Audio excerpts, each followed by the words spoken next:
Good morning, everyone. Good morning.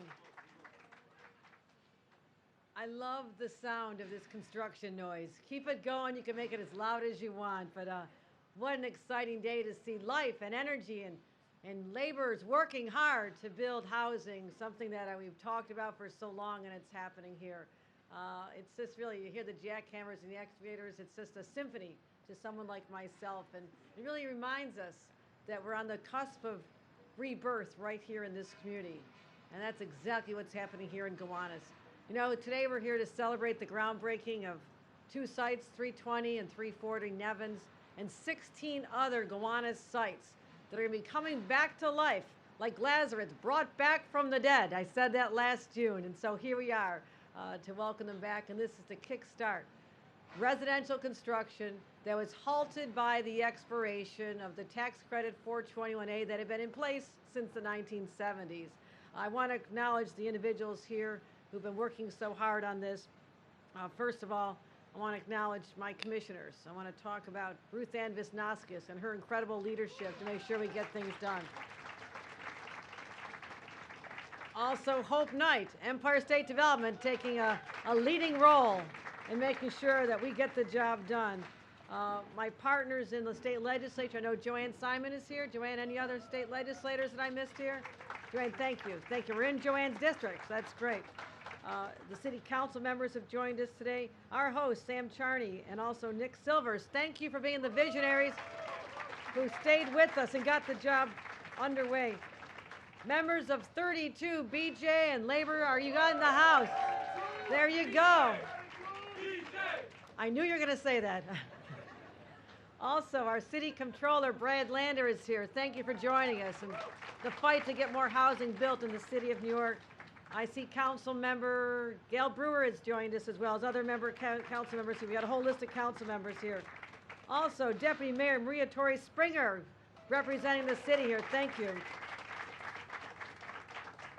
And so, this is a good day, good news. But did you catch the other news that came out? Did you see the news that was truly shocking and breathtaking in its scale? I'm talking about New York City's housing survey. That if someone's out there trying to find a place to live, a young person who moved here from California because of the tech jobs, or someone who just graduated from CUNY and thought they're going to build their life here, or a firefighter, police officer, teacher who thought this was going to be their home, how discouraging is it to know that New York City's rental housing stock is the lowest it's been since the 1960s when rent regulations first began? Now, just to put this in context, the experts say that a healthy vacancy rate is somewhere between 5 and 8%. We are living with 3 to 4%, half of what it should be. And we had a real problem on our hands. But when you go from 3 to 4%, and consider that a problem, we're now at 1.5% vacancy rate. Stark does not begin to describe that scenario for someone looking for a home here in the city of New York. It's not acceptable. The status quo is not acceptable. We don't have a housing shortage at all. We have a housing crisis on steroids. There's no other way to describe this. And sadly, it's one of the top drivers of why people are leaving our state. They're not all going to Florida and Texas, and I think a lot of them are going to have second thoughts about that anyhow. I mean, look at their governors. I'm going to get in trouble for that one. But I don't care. This is a great state. People want to be here. And they're only going to other places because there's not a place to live. We're hemorrhaging families, black and brown families in particular, who always thought that they'd be able to raise their kids around the grandparents. Get the free babysitting. I know that's important. Learn the values. Go to the same churches. Go to worship in the same community. Have that sense of belonging that you had growing up. And now you're going to break the fabric of family because we didn't build enough housing? That's a tragedy for our families. People are going places like New Jersey and Connecticut. Why? Their taxes aren't lower. The weather's not really different. They do have nice governors, though, but that being said, they have more housing. When we were fiddling while Rome burned, they were building up Rome. And that's exactly what we're facing here today. And I'm getting tired of excuses. Getting real tired of it. We just didn't build enough. We did not keep up with the demand. We knew what it was. It was always out there. And this NIMBYism and not here, we're not going to change that rule that's been in place. We're not going to be open-minded to change, paralyzed this community and many parts of our state.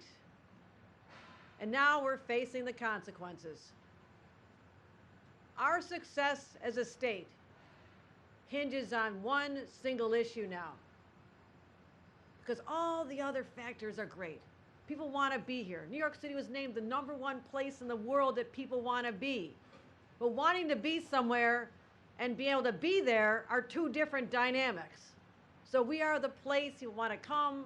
If we don't have a home for people, they might stay at a hotel for a couple days, say, I'd like to live there someday. Let me see when they start building. Give me a call when New York has more vacancy. Because we don't have it right now. We build our housing stock, we're back in the game. It's that simple. And we know how to do it. We can take sites like this, bring the workers together, put a vision together, work with the state, work with the locals, work with the elected officials. We can do this. We have the capacity. The only thing that's been missing is the will. And that's where I'm going to make sure we overcome. I intend to act. I made it very clear here last year that inaction is not an option for this governor when it comes to building more housing. And last year, the New York Times said that I was the first governor since Rockefeller. All of you youngsters, look it up. He was governor for 16 years. The first governor who had the guts to take it on, and I know it has not been easy. I've got the scars to show for it, but I don't care. Because we have to keep moving forward.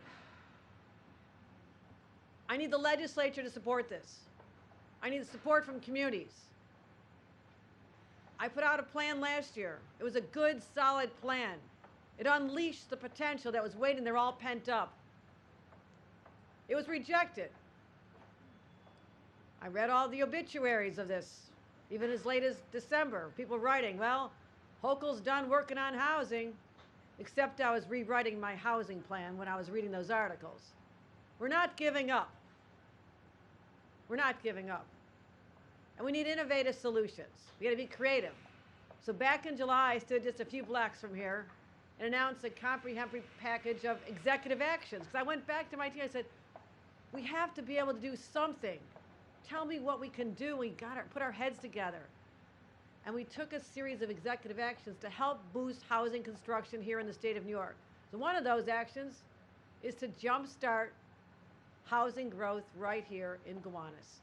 And yes, you can give that a loud round of applause because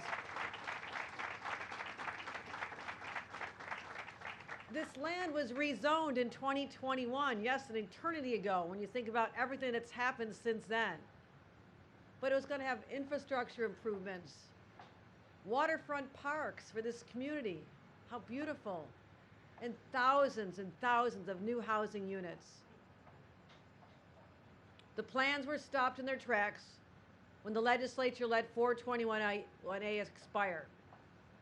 And again, expire the following year, never renewing it. That left nearly 40,000 possible new homes sitting in limbo.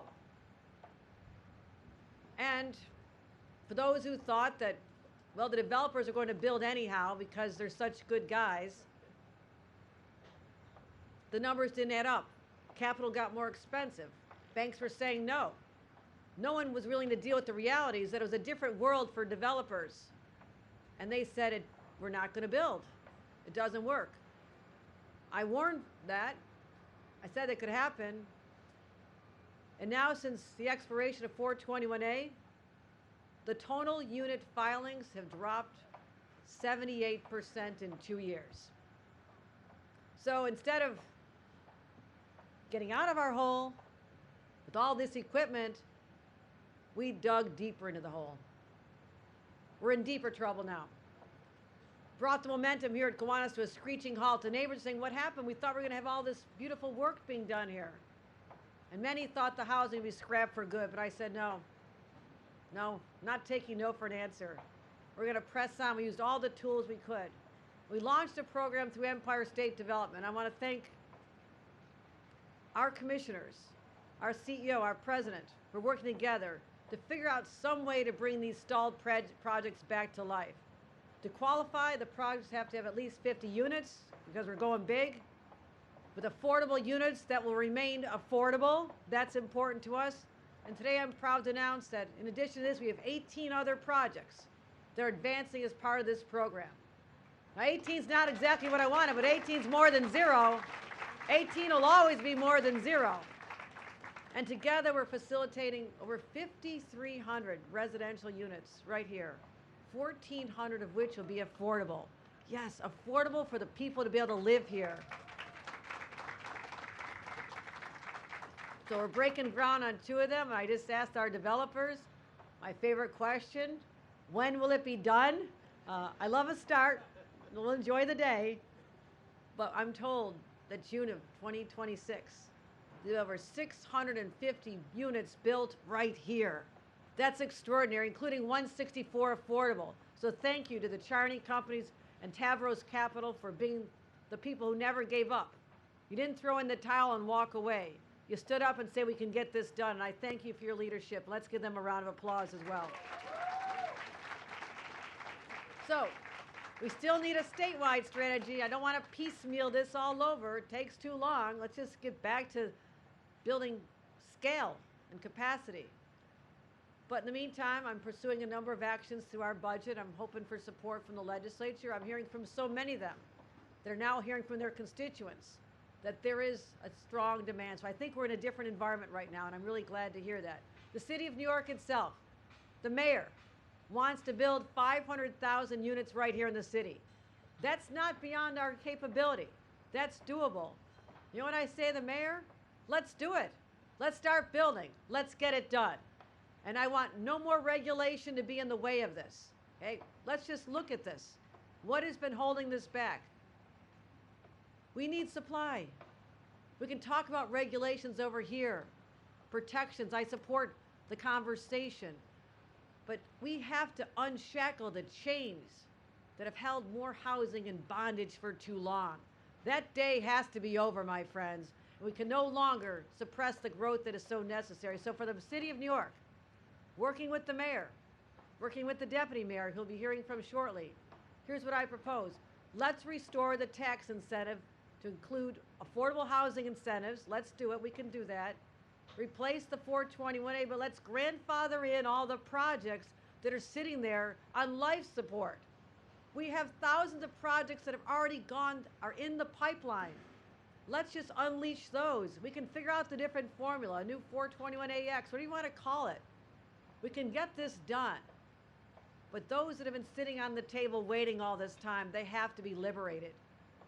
And let's extend their completion deadline to 2031. Because right now, the market is not good for borrowing money. That will change at some point. And when it does, I want to be able to be unleashing all these opportunities, but have the longitude, the length, the opportunity to get them done in 2031. So we can do that. Also, outdated regulations that restrict new buildings and conversions. Residential density above FAR 12. That shouldn't be that difficult. That's the size we were building back in the 30s and 40s when we had a housing boom here again to handle all the capacity of the migrants who are coming from around the world. We built homes for them. The city wants to build more. Conversion of underutilized commercial. I'd like to see the commercial filled up again. But we're now 3 years past the pandemic. 2 years past. We're not seeing all the development we want to see. Let's make those conversions easier. It's no brainer. How about legalizing the basement apartments where people are living already? Why not? People are there now. Let's just have some standards in place, safety standards, so people don't drown in them like we saw in Queens my first couple weeks as governor when we had a hurricane. took the lives of 17 people. People are going to be there anyhow. Let's bring them out of the darkness and make them legal once and for all, the ADUs. So I say, it's not complicated, my friends. We have the capacity, and let's go forth from today and say, once and for all, and finally, we have the political will to get this done. Now, the legislature told me they like carrots as well. I gave them a lot of carrots. Those big-size carrots, not those little cheesy ones you get in the plastic bag. These were full-size carrots, $650 million worth of carrots. And I put that to the test. We have pro-housing communities. All that money's available for those who step up and say, yes, I will commit to being a pro-housing community. What does that mean? I'll break down the barriers. We'll keep our standards in place. Yes, we're going to go through seeker. Yes, we're going to continue the zoning review. Yes, we're going to continue the planning review. Yes, we're going to continue all the environmental reviews. And I did all this for 14 years in local government. I know all the ways you can say no. But I also know the ways to get to yes. So let's make sure we can do that for our communities. We already have, just announcing this, 20 announced this week from all over the state have signed up for this. I check the numbers every single day. We went from 60 to 80. We have 90 now, right? If I can get to 100 by the close of business today, that'd be a great week before. So everybody go back to your communities. Say you want to sign up, be a pro-housing community so we can get this done. So I'm excited about this. We'll be creative. I'm looking at state-owned properties. $500 million sitting on the table next to the carrots, saying let's look at state-owned properties next to transit stations, college campuses, former prisons. I'm looking at this holistically because we have no choice. And so we're going to get it done. In continuation, our $25 billion 5-year plan to build 100,000 affordable housing units. That plan is still underway. We're moving ahead to build more housing that's affordable for neighbors. So, anybody think we can get this done? Anybody with me on getting this done? Can we build more housing? We can unleash the potential of the city of New York. I believe that. I have a vision for this state. I want our teachers to live here. I want our nurses to live here. I want our kids to be able to live here. We can get this done. Over the next day, this transformation is going to be a signal of what New York and New York City residents are capable of when they pull together. This will be the vision of how we had a breakthrough. And I'm going to make sure that we unlock the full potential. I'm going to keep focusing on this every single day with every breath I have. And I know that working together, there is no stopping us. Ladies and gentlemen, we're going to build more. Yes, indeed, we're going to build more. Build more housing. Build more housing. Build more housing. Build more housing. Build more housing. Build more housing. And 32 BJ, you can do your chant anyhow because you guys are really good at yours as well. BJ. All right, that was great. And with that, a great leader from the city of New York who's working in tremendous partnership side by side to bring forth more housing here, our Deputy Mayor, Maria Torres Springer. Let's hear what she has to say on behalf of Mayor Eric Adams.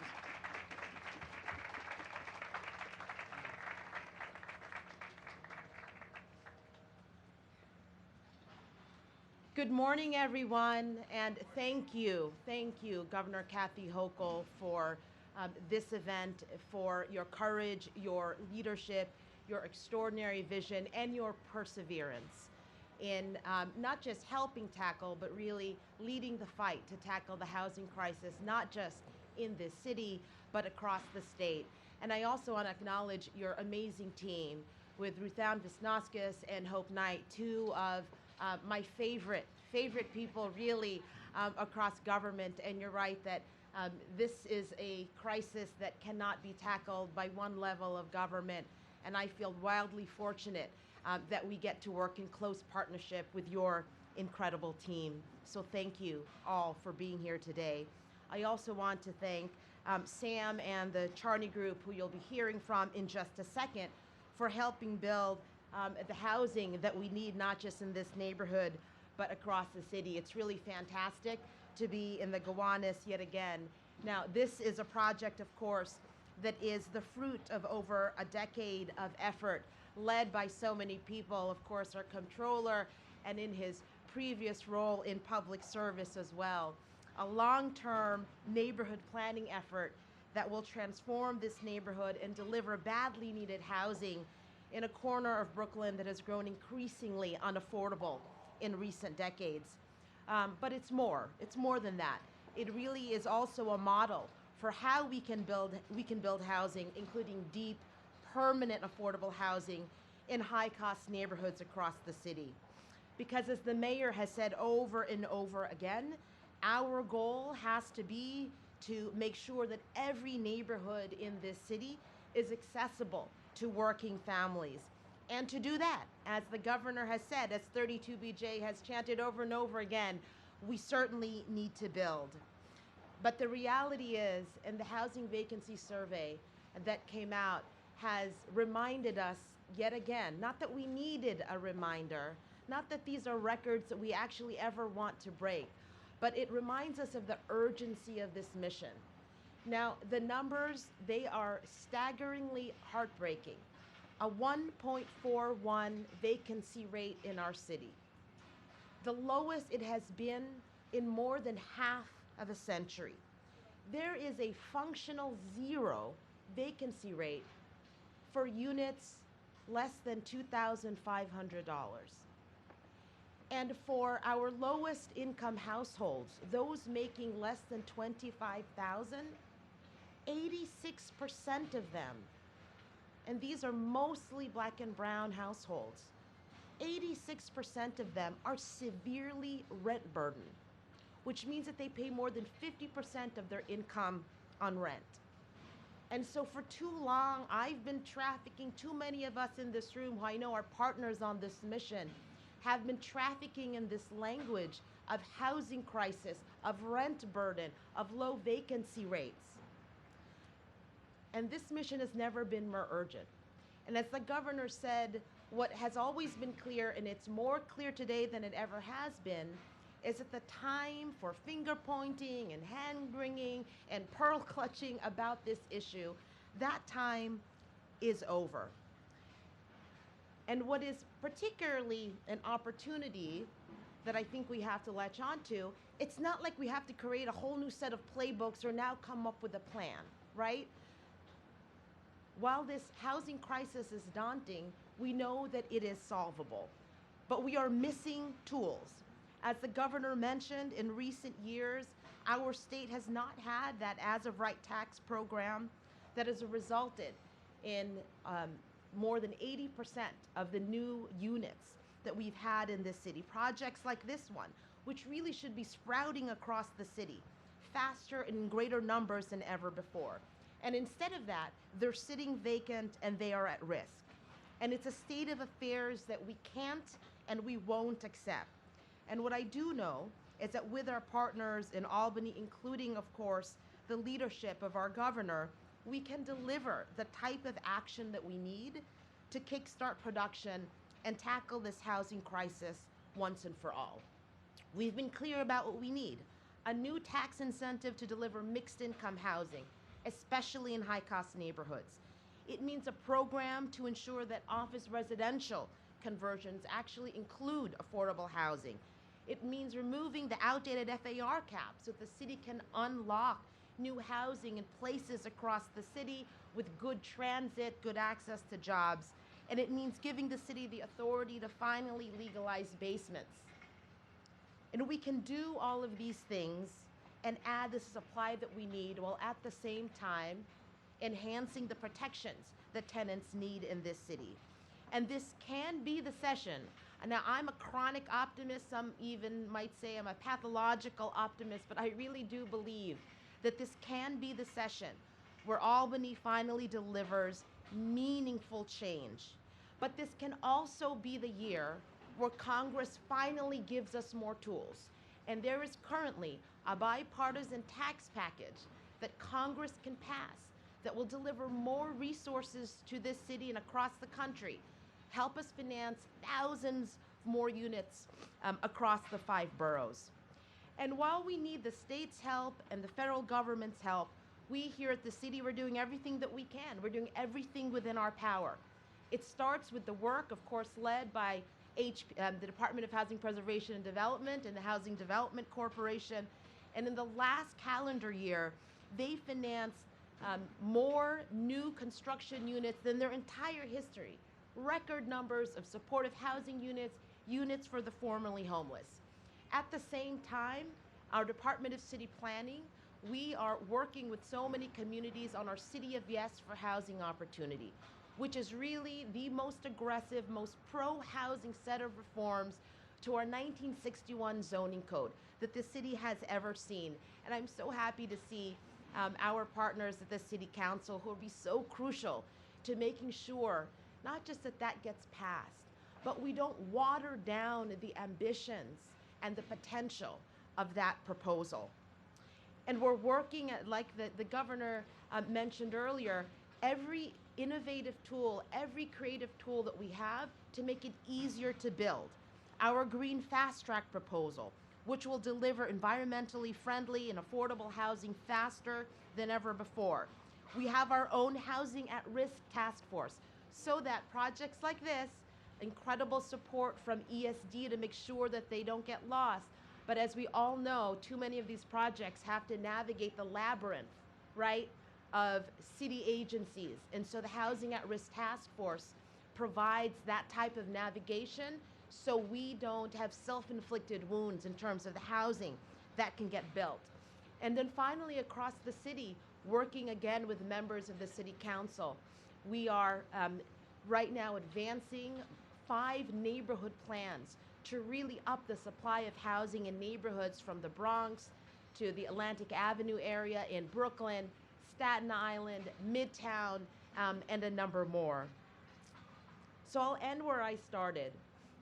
This housing crisis may be really daunting, but as I mentioned, it is also solvable. And it's not just solvable next year or the year after. It's solvable today because the tools that are critical to solving it are at the feet of the people who can make the decision, who can take the action to actually do something about it. So with our partners in the City Council, that's the City of Yes for Housing Opportunity. With our partners in the state legislature, that's the comprehensive package to boost supply. And with our partners in the federal government, it's passing the tax deal that allows us to expand the low-income housing tax credit. I think we need to just stop trafficking in the language of crisis and also need to stop trafficking in the language, in some ways, of policy, all of the wonky stuff, and start really thinking about and acting on the very real tools that we need to make a dent for all of the families across the city who need relief. They don't need relief tomorrow. They don't need relief at the end of the session. They need relief today. Thank you so much to all of our partners, and thank you again to Governor Hochul. And it's now my pleasure to introduce Sam Charney of Charney Companies, who, of course, in this amazing public-private partnership is responsible for this amazing project. Sam.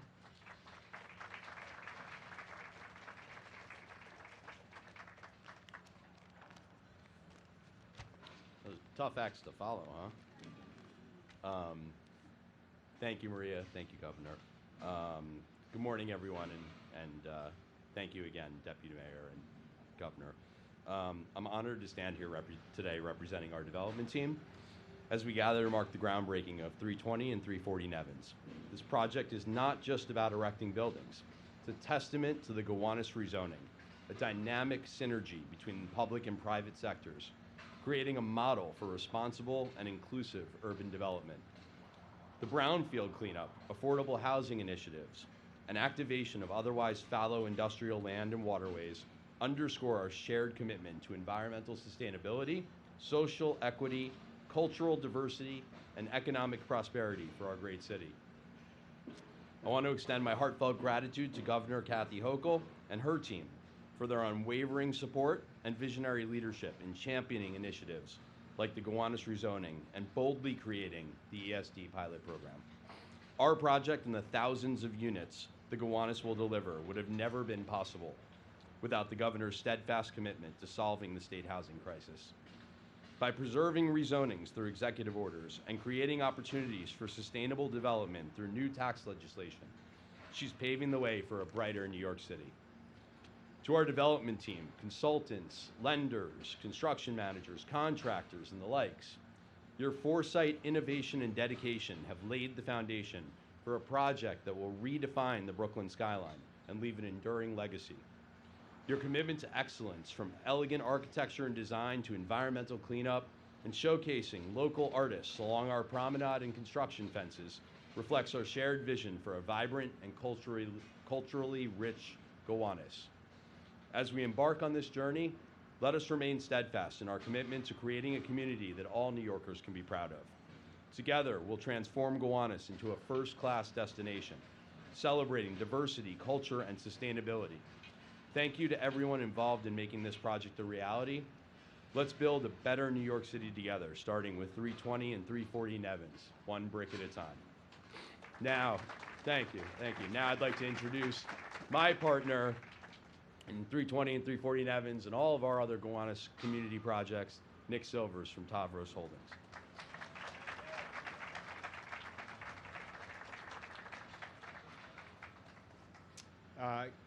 Good morning. I'm the last speaker, so I'll keep it short. Thank you very much, everybody, for coming out this morning.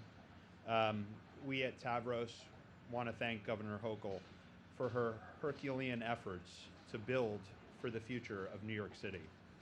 As a born and raised New Yorker who is deeply in love with our city and who is passionate about making our city a better place today, tomorrow, 2 years from now, 2 decades from now, my partners, colleagues, and I at Tavros all come to work every day with focus and energy and ideas of how to improve our communities and neighborhoods.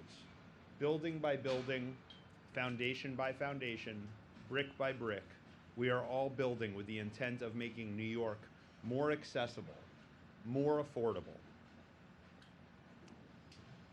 more equitable, more exciting, more nurturing, and more balanced.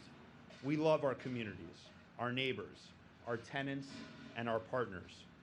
We are here to support and build for the artists and creatives who have made our city special, for the companies and businesses who are foundational to this city, for the professionals and for the future leaders who are building their careers, and for the families who are raising their children.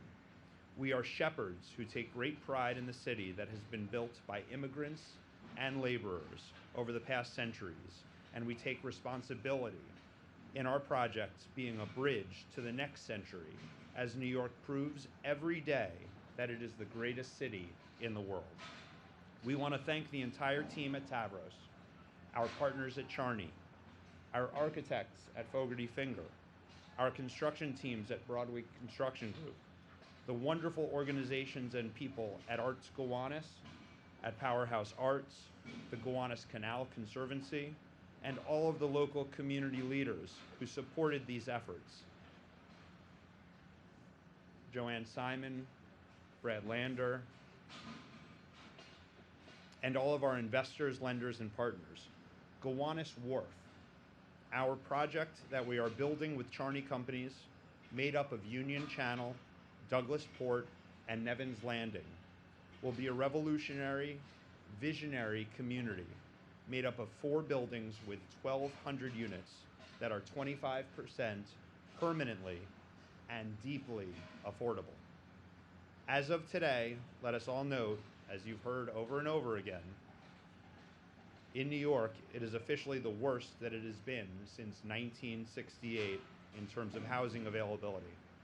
But thanks to the elected officials in New York City who had the vision to rezone Gowanus, spent 8-9 years, community boards and meetings, and thank you for all of the community leaders who threw their support behind this long-awaited rezoning, who understand that it takes a true bond between public and private stakeholders for us all to succeed. And thanks for the leadership and determination of Governor Hochul to tirelessly fight on to create the housing supply that we all so desperately need as we carry New York forward for the next 50 years and beyond. Today marks a significant milestone in the history of Gowanus, Brooklyn. As we gather here to witness the groundbreaking of these new buildings, we are not just witnessing the construction of physical structures, but the birth of Gowanus Wharf as the future of New York. Thank you. Please remain seated as we groundbreak and take photos.